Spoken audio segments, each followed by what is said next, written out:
Hello everyone, Jennifer L. Scott here, and welcome to the Daily Connoisseur. I have such a treat for you today.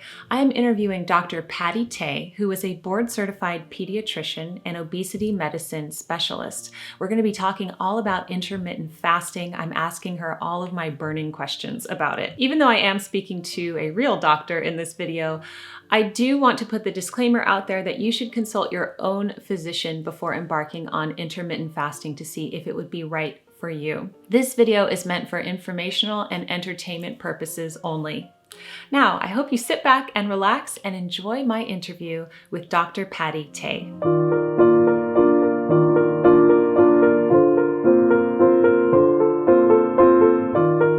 Hello everyone, Jennifer here, and welcome back to the Daily Connoisseur. I am so pleased to introduce to you Dr. Patricia Tay.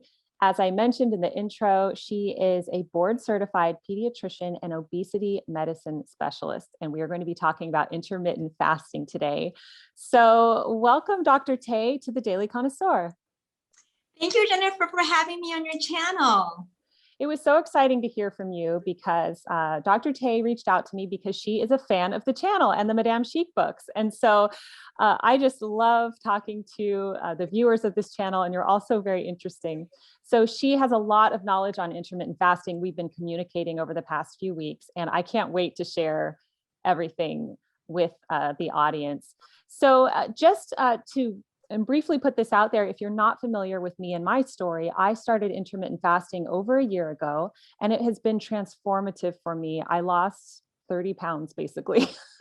And Wow. yes, and I never imagined that I would lose 30 pounds. I have 4 children, just to put things in context for people who don't know, and I am 40 years old. So I never thought that I would get to the weight that I was before I started having children. And I have, and intermittent fasting has not only been beneficial for me for weight loss, but for so many other reasons. So I'm thrilled to actually have a real doctor in front of me right now. And we could talk about this, and you could just answer all of my burning questions. So welcome again. Thank you. Absolutely. My pleasure to answer questions. That's what I do. Okay. So I want to ask you, here's the big question that I have. Why is intermittent fasting beneficial? Yeah, so I think beneficial is not actually what I would say about intermittent fasting. The way I would describe it is that it really works. So just to give a little background, I'm not an obesity medicine specialist by training. I started off as a general pediatrician, taking care of sick kids and, taking care of babies and ear infections. And what happened was I switched jobs and moved to sort of like a lesser socioeconomic area. And it was when I came here that I found that the kids were just really overweight. And so I didn't know how to help them. They're having health problems when they're 14, 15 already. And so I started kind of studying obesity medicine. I took the license for the specialty. And, I've tried many different things with kids and families, and they don't work that well. And then as intermittent fasting got more popular, I said, what, let's try this one.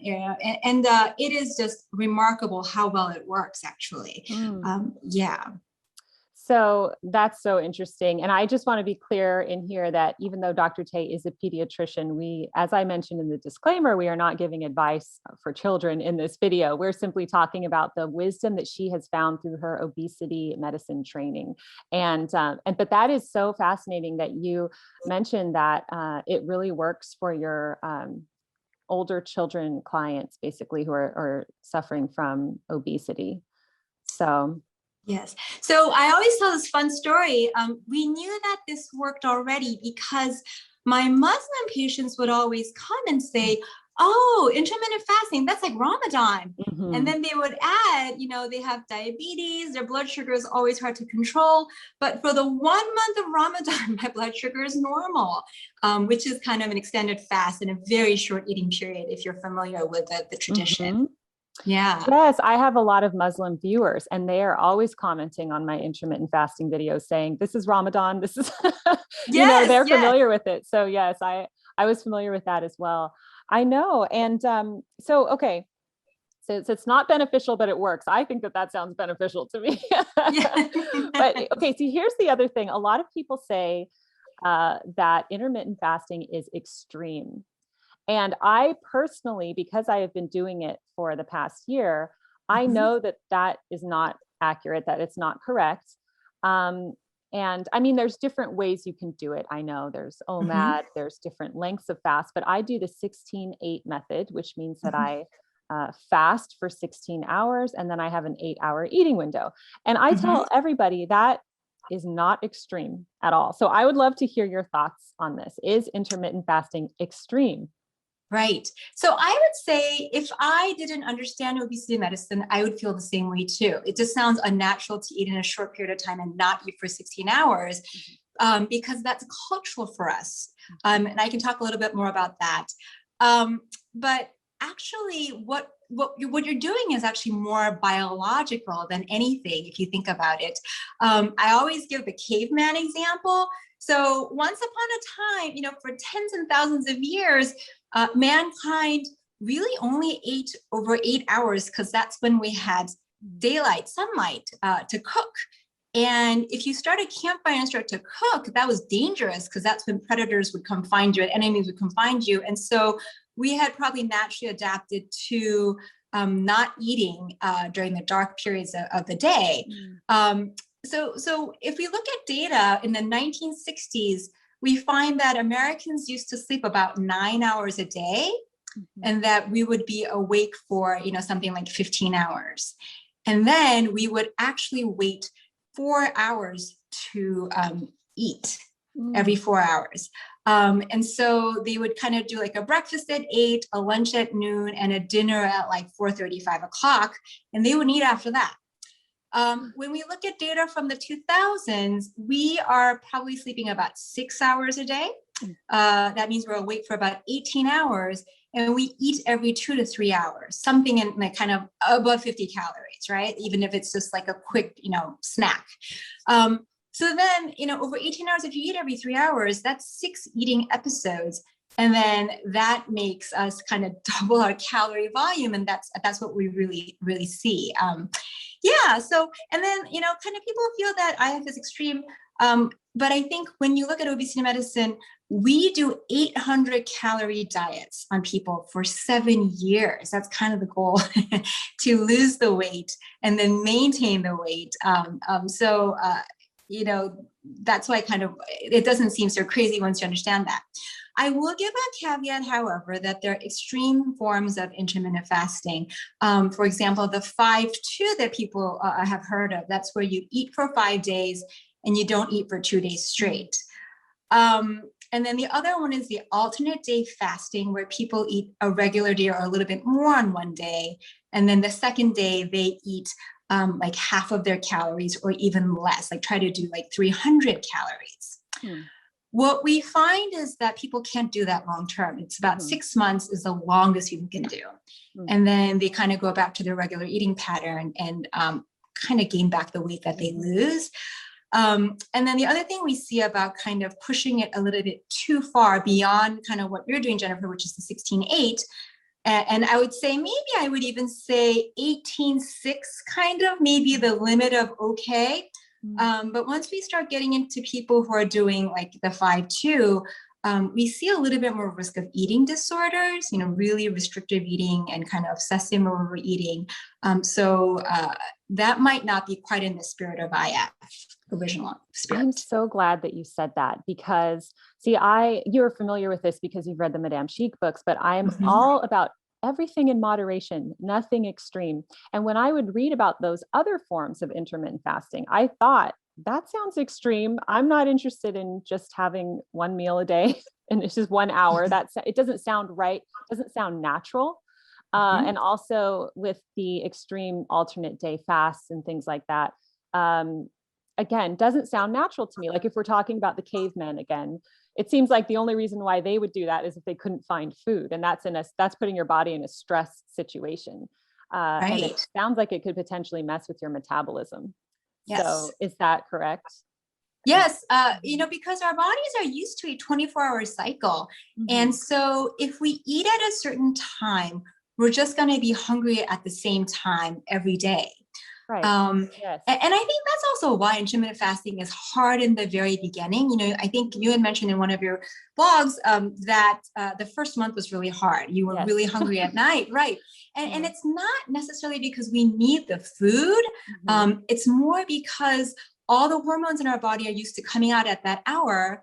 And then if we don't eat, like we just feel miserable, and I talk about babies. I don't know if you've heard of sleep training. I don't know if you've done sleep training with your kids. I've heard of it, yes. But sometimes babies wake up at 3:00 in the morning, and then we give them a bottle every night. Then they always wake up at 3:00 in the morning. Yes. And the only way to make them not wake up is actually we give them a smaller and smaller bottle, like every night. Like if you start at 6 ounces, you got to cut to 5 ounces, 4 ounces. And then basically you empty the stomach at 3, and then they just sleep through the morning. Yes. Right. So I'm so glad I'm not in that phase anymore. I'm having flashbacks. Don't give me the PTSD. I wanted to go back to something you said earlier about how people used to eat, and that, yes. I'm feeling so great about this conversation because these are the things that I have to defend myself constantly. People say, you eat dinner at 5 p.m.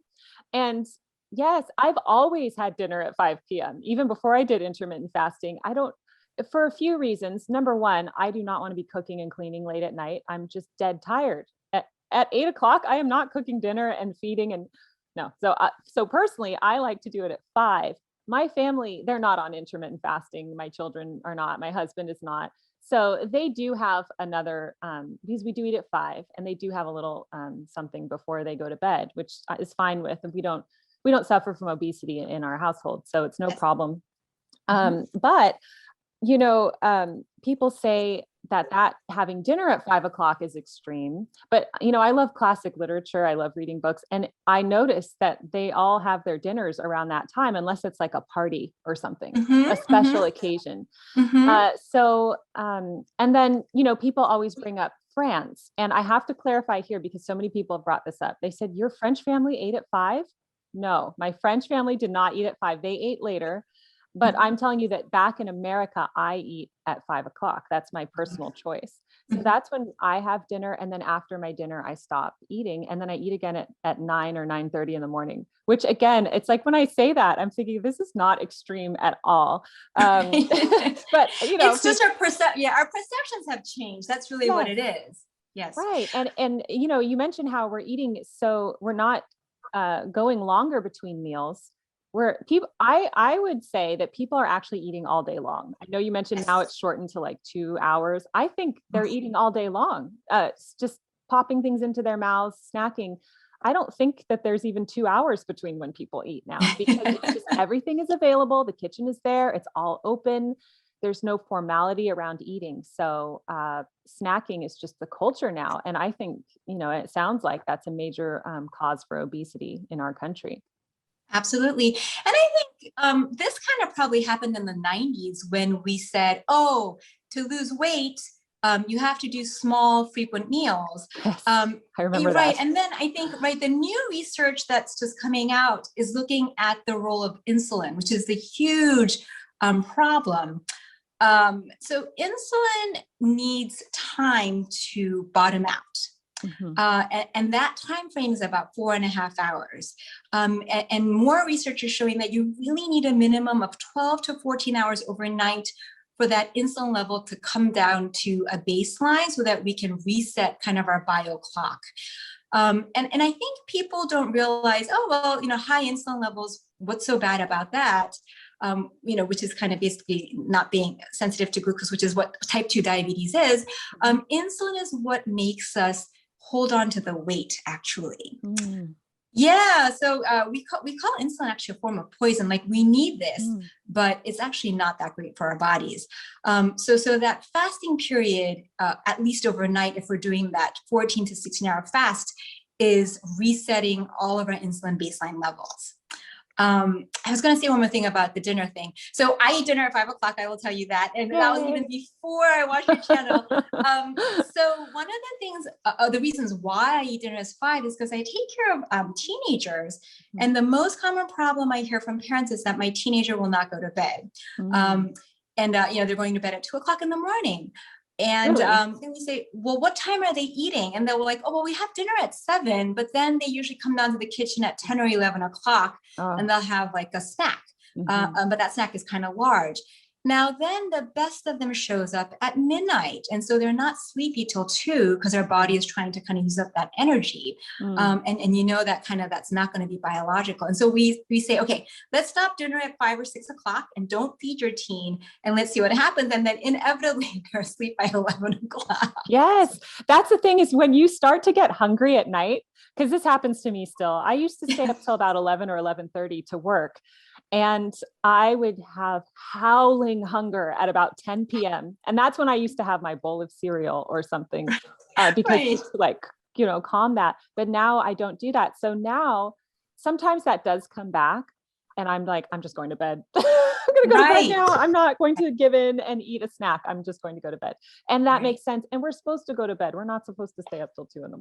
Right. And then the other fun thing about intermittent fasting that we know is that even if you fast the same 16 hours and eat over an 8-hour window, the people who eat from 8 to 4 lose more weight than the people who eat from 2 to 10 p.m., even if you eat the exact same number of calories.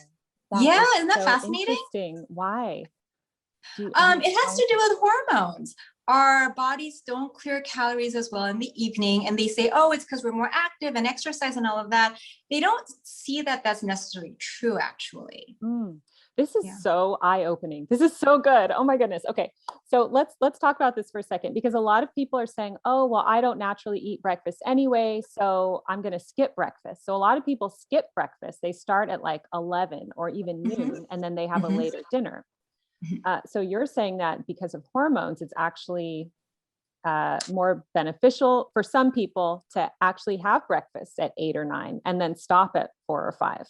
Is that If you right? can do that, If you can if you do have that. that discipline to fast, Yes. right, stop it. Yeah. So, right. So the research actually shows, breakfast, it does. So we used to say, oh, breakfast is the most important meal of the day. You have to eat breakfast to like boost your metabolism. I don't know if you've, heard any of Yes, these I have kind heard of, that.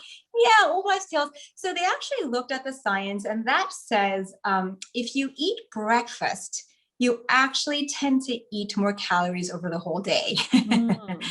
So you might burn more, but you actually tend to eat just another meal. It's about 200 to 300 calories is what they find. So that's saying that the breakfast eating is probably not the main important thing. It's just keeping that 8-hour eating window whenever you Okay. start it. Yeah.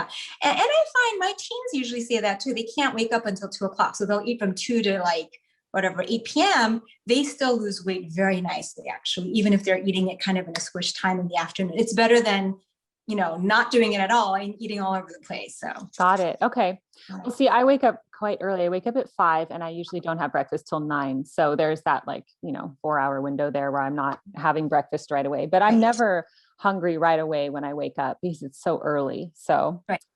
oh, this is so good. Okay. So, what are the known long-term side effects of intermittent fasting? Are there any known side effects?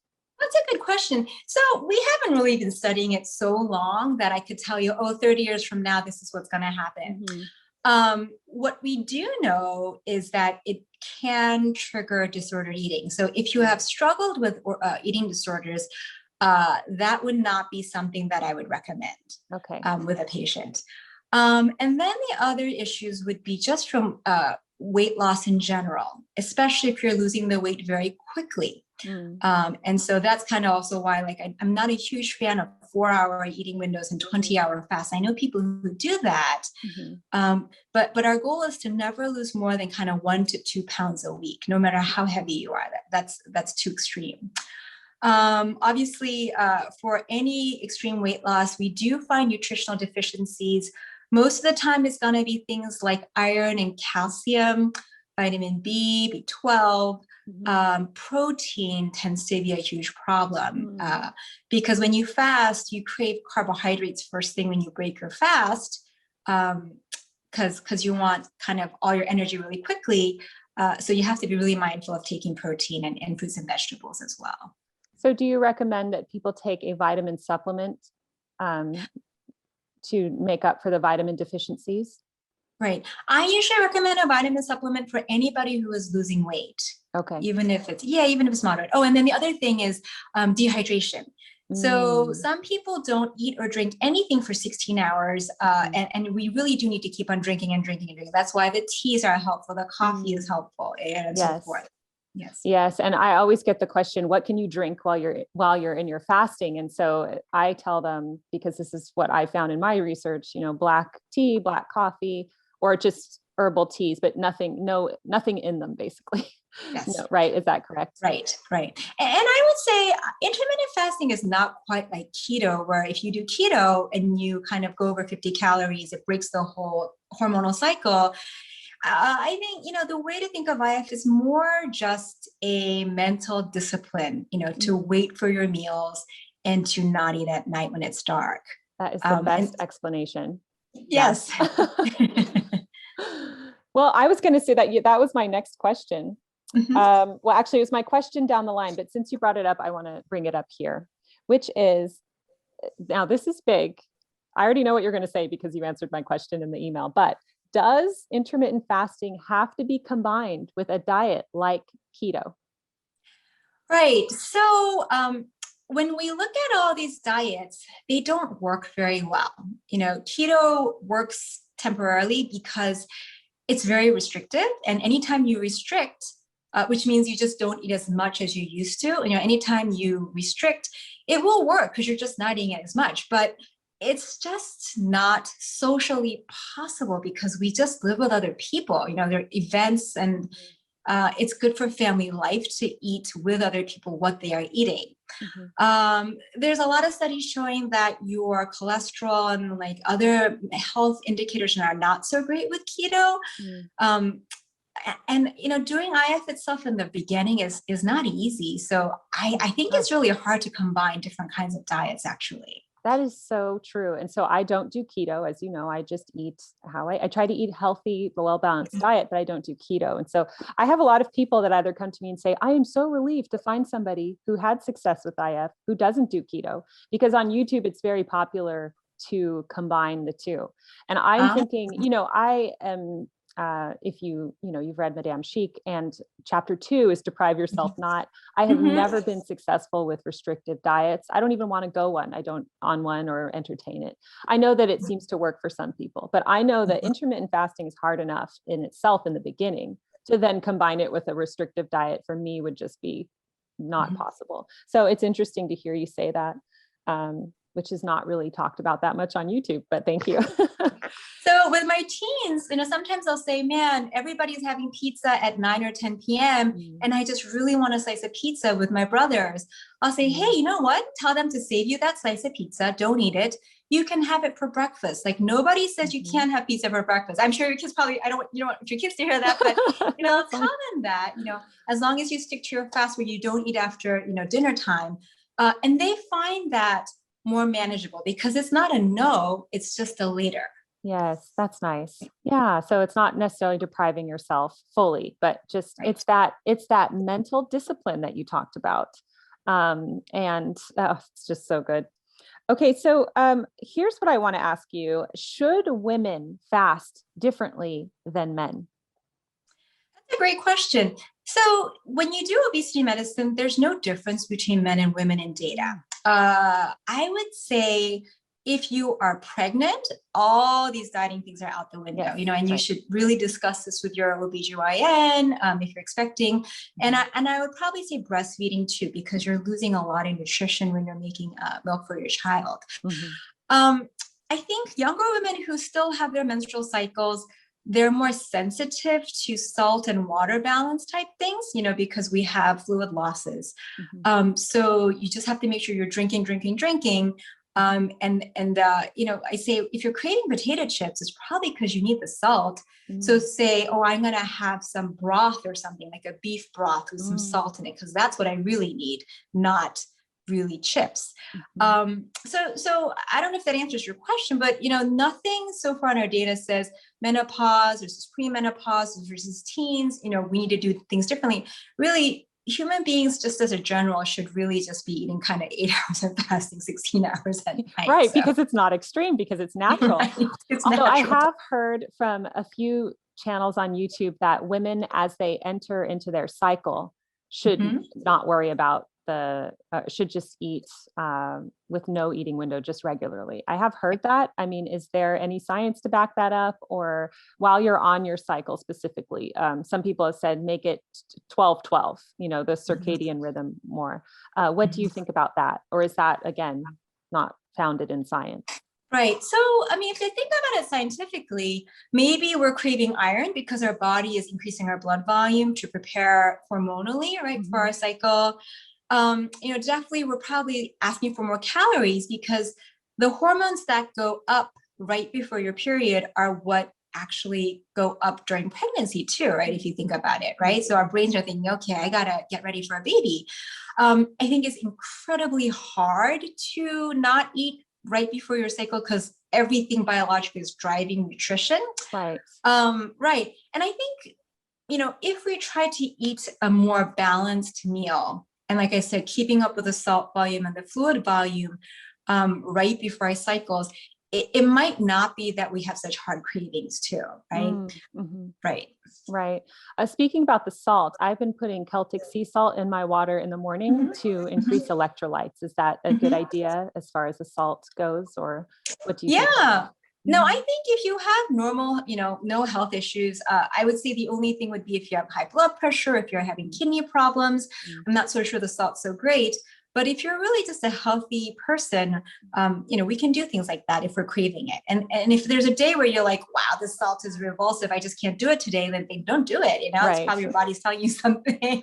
That's how I am too. I always get this question too. People say, what do you do if you're going out to dinner or you have a birthday, or what do you do if you've been invited? I'm like thinking, I eat. Like, I'm not at this point, I'm not, even when I was in my weight loss mode, I would enjoy the evening dinner party. I wouldn't be sitting in the corner. I'm sorry, I can't eat. I'm not in my eating window, So it's okay to have a fluid approach to this. And one night you can eat later at like 9:00, it's fine. And then would you say if you're trying to lose weight, would you adjust your hour the next day, or should you just start back again at where you normally start? What do you suggest for people who get off the wagon with the time? Right.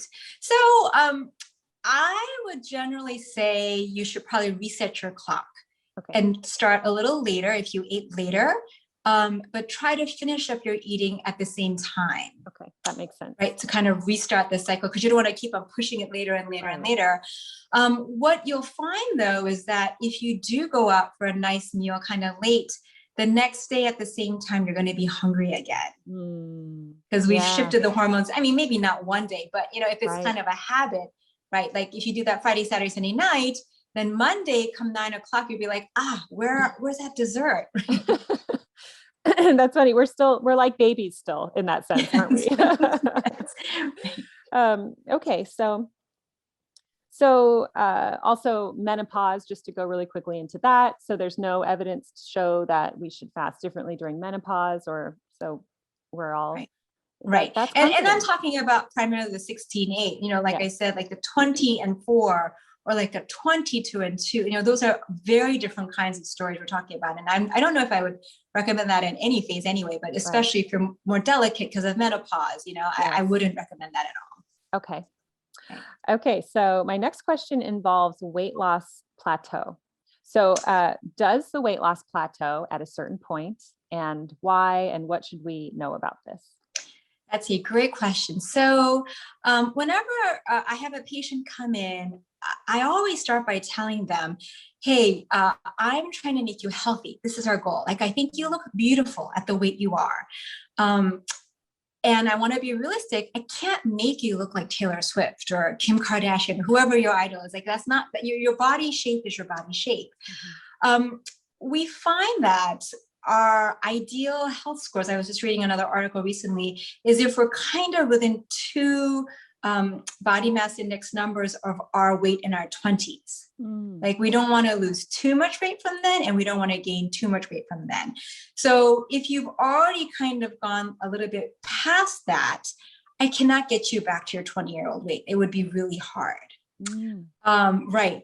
And I'll explain why in a little bit, because what we find is the first 5% of your starting weight is actually quite easy to lose, because that's kind of more the insulin and the fluid retention that we're letting go of.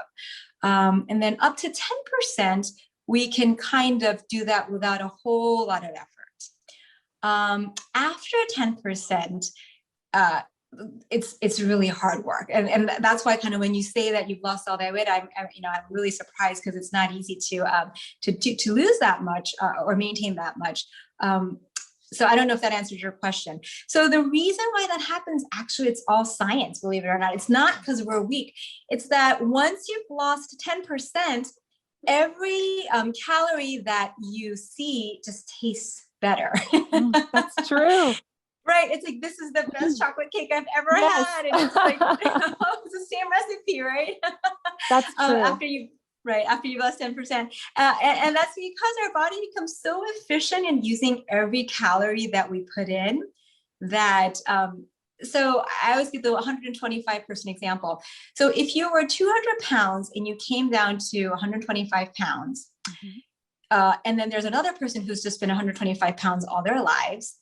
Let's say the 125 person eats 2,000 calories a day. The person who had come from 200 down to 125 has to eat 1,200 calories a day to maintain that 125. Right? Because our brain always wants to go back to that initial weight that we started, our biggest weight. That's kind of what I say. And the hormones, just that drive to eat is so much bigger than the drive to stop eating. Like we say, there's one hormone, there's a ghrelin that makes you hungry, and then there's like 20 hormones to tell you to stop eating. Right. Oh, that's so interesting. Yes. I did a big, long video about my 1-year update. And in the video, I shared my weight numbers, which I debated about doing, but I thought it would be helpful to people. So in a nutshell, in my 20s, I was always 116 pounds. That's what I was always. In college, I was like 110. But in my 20s, I was 116 before I had children. Went all the way up to 145. Long story short, I'm back down to 116, and it's plateaued there. And I'm happy. I mean, I thought if I plateaued at 125, I'd be thrilled. So just to get back to that 20s weight for me is shocking, but also it's nice to hear you say that weight in our 20s, if we were a healthy weight, is a good goal to get back to.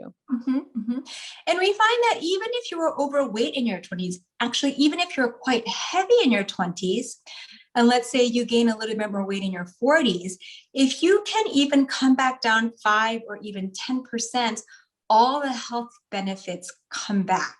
Like if you had diabetes, your sugars will kind of come back. You don't have to lose 50 or 100 pounds, actually. It's just a little bit that you need to lose. Oh, that's interesting. I know. And I think a lot of women tend to look at weight loss like they just want to look good. But really what we're talking about here is long-term health, and how it's not, I mean, for me, I want to look good, obviously. Like I'm a woman, I want to look good, but for me, I want to be healthy. And I have never felt better. My gut, my bloating, totally gone. And I have energy. Everything is clear. I love the food that I eat tastes so good. I am so happy on this program.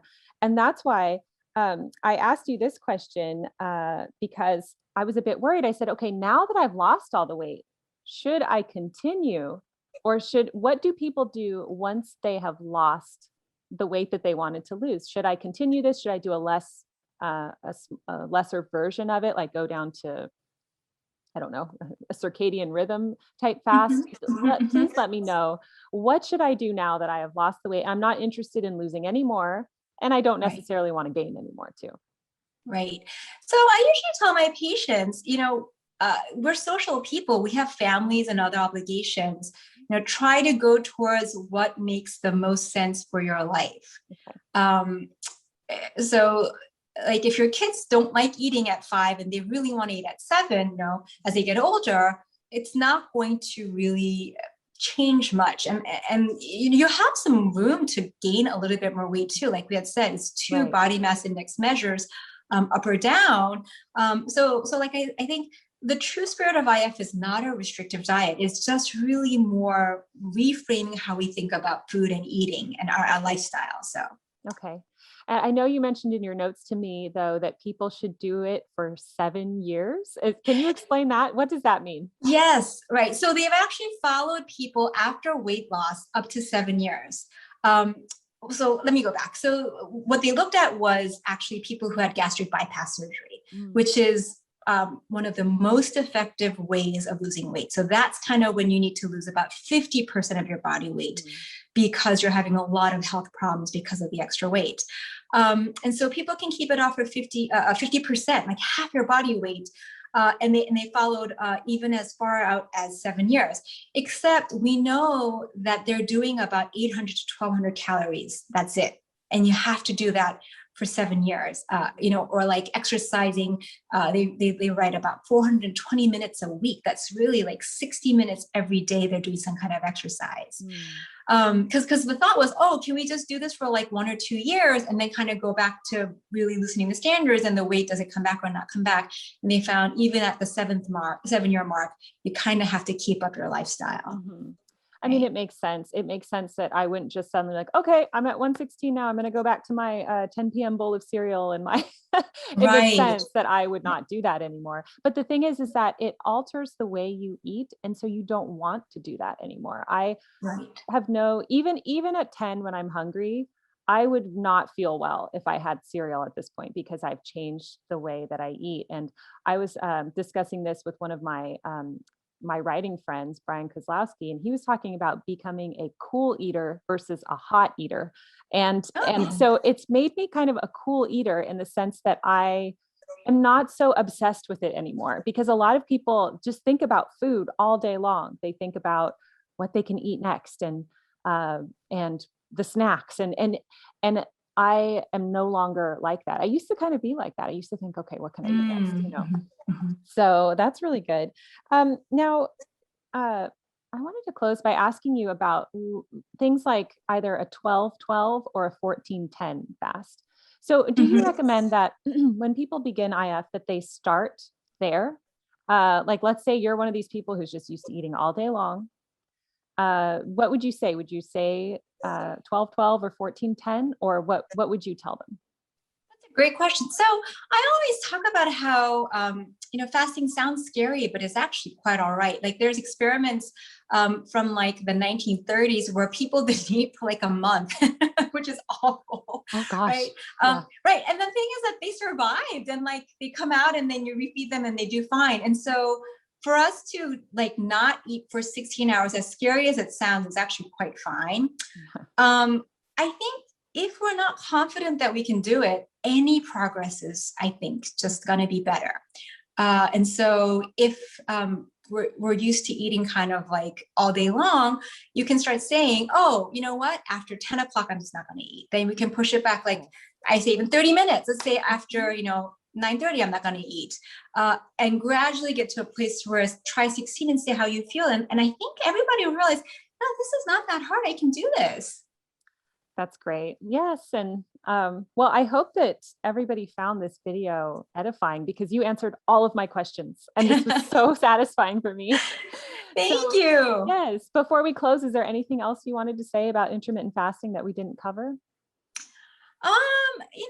Maybe not intermittent fasting, but whenever I see my patients who want to lose weight, beauty is just at any size. I really want them to start there. And like you had said, and I had said, it's really just about kind of going back to the way we're supposed to live, like simpler, as you say in your channel all the time, and making it more just kind of about social eating, not about so much about enjoying the food.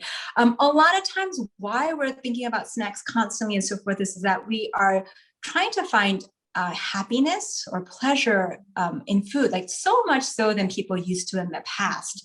So they're going to have to find something that gives them meaning or, a reason for why I want to do the intermittent fasting.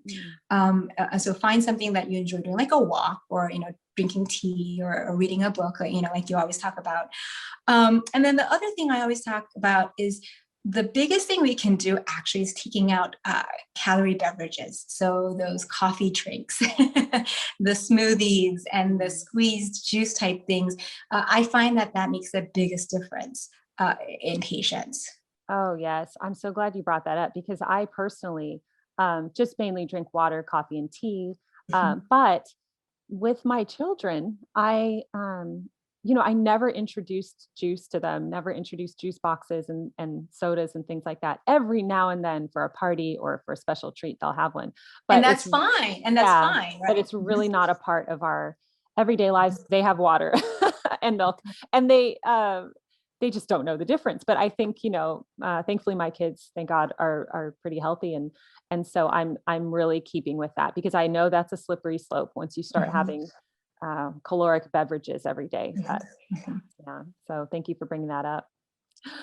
Well, Dr. Tay, thank you so much for this. This was so enlightening, and I just know that my audience will absolutely adore you. And you do not blissfully have a social media. I'm very envious of this. Sometimes I wish I didn't, but I want to thank you so much for being on this channel.